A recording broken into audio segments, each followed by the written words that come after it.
касается двухсторонних встреч, и что было главным на этих переговорах. Խնդիր չի տեսնում Պուտինը, որ Հայաստանի ղեկավարը ներկա չի եղել մայիսի 9-ի հաղթական շքերթին։ Стран дружественных, как мы говорим, стран, и в данном случае тех, кто Ռուսաստանը չի նեղանում նրանցից, ովքեր մայիսի 9-ին բացակայել են Մոսկվայից, այդ թվում Հայաստանից, պաշտոնական հրավերներ ընդհանրապես չեն եղել, ասել է Պուտինը։ Ռուսաստանի նախագահը անդրադարձել է նաև Հայաստանի Եվրամիությանը անդամակցելուն։ Ըստ նրա, այդ ծրագրերը պահանջում են հատուկ դիտարկում, քանի որ Երևանը ներկայումս զգալի առավելություններ է ստանում Եվրասիական տնտեսական միության շրջանակում։ Պուտինի համոզմամբ Հայաստանը պետք է հնարավորինս շուտ հստակեցնի իր ընտրությունը ԵՄ-ի եւ ԵԱՏՄ-ի միջև, ինչը թույլ կտա իրականացնել փափուկ եւ ինտելիգենտ ամուսնալուծություն։ Պուտինը չի բացառել, որ Հայաստանի ԵՄ ինտեգրման ծրագրերը կքննարկվեն ԵԱՏՄ հերթական գագաթնաժողովի ժամանակ։ Նա ընդգծել է, որ գործընթացը պետք է լինի թափանցիկ եւ երկու կողմերն էլ պետք է ճշտգրիտ հաշվարկեն սպասվող փոփոխությունների հետևանքները։ носило очень предметный и прагматичный.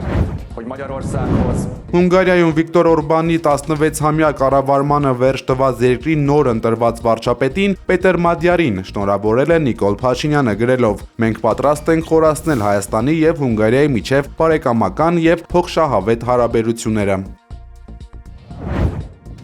Իսրայելը գաղտնի ռազմաբազա է տեղակայել Իրաքի անապատում Իրանի դեմ օդային արշավին աջակցելու նպատակով։ Այս մասին հայտնել է The Wall Street Journal պարբերականը, հղում անելով ԱՄՆ պաշտոնյաներին եւ այլ աղբյուրների։ Հենակետի գոյությունը գաղտնի պահելու համար իսրայելցիները դիմել են ծայրահեղ քայլի։ Դրանք օդից հարվածել են իրաքյան այն ստորաբաժանումներին, որոնք մարտի սկզբին պատահաբար մոտեցել են տարածքին ու փորձել բացահայտել բազան։ Իրաքյան լրատվամիջոցները հաղորդել էին, որ հեռավոր շրջաններից տեղի հովիվը արտասովոր ռազմական ակտիվություններ նկատել։ Հոդվածում մեջբերվում է նաև Իսրայելի ռազմաօդային ուժերի այն ժամանակվա հրամանատար գեներալ-մայոր Թոմեր Բարի մարտ ամսին արված հայտարարությունը, որտեղ նա նշել էր, թե հատուկ նշանակության ուժերը արտակարգ գործողություններ են իրականացրել Իրանի հետ հակամարտության ընթացքում։ Ըստ փորձագետների, Իրաքի արևմտյան անապատը, որտեղ ըստ հաղորդումների գտնվել է բազան, իդեալական վայր է գաղտնի ռազմակայանի համար։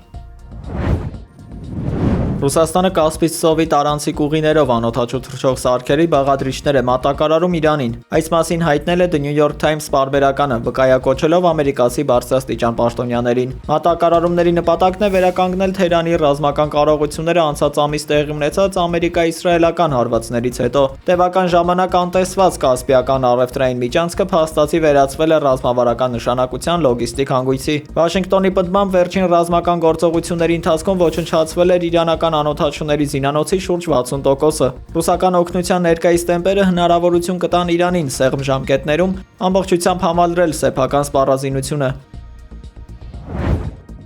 Կատարի վարչապետը Վաշինգտոնում հանդիպել է ԱՄՆ փոխնախագահ Ջեյ Դի Վենսին, քննարկելու Թեհրանի հետ հարաբերությունների կարգավորման հնարավորությունները։ Վերջին երկու շաբաթվա ընթացքում Դոհան դարձել է ամերիկա-իրանական շփումների կենտրոնական հարթակը։ Դոնալդ Թրամփը շաբաթներ շարունակ պնդել է, որ Շեյխ Թամիմ Բեն Համադ Ալ Թանին անձամբ ներգրավի այս գործընթացում։ Կատարի ղեկավարությունը սկզբնապես խուսափել է միջնորդությունից, սակայն ի վերջո ընդունել է Սպիտակ տան առաջարկը։ Իսլամաբադը դեռևս պահպանում է բանակցությունների գլխավոր միջնորդի դերը, իսկ Դոհան պարզապես միացել է տարածաշրջանային դիվանագիտական ջանքերին։ Այս գործողությունների վերջնական նպատակը երկարաժամկետ համաձայնության կնքումն է, թեև նման հեռանկարը դեռևս անորոշ է։ Դոհան նախկինում եւս միջնորդել է Գազայի հրադադարի հարցում, օգտագործելով Թրամփի վարչակազմի հետ ունեցած իր սերտ կապերը։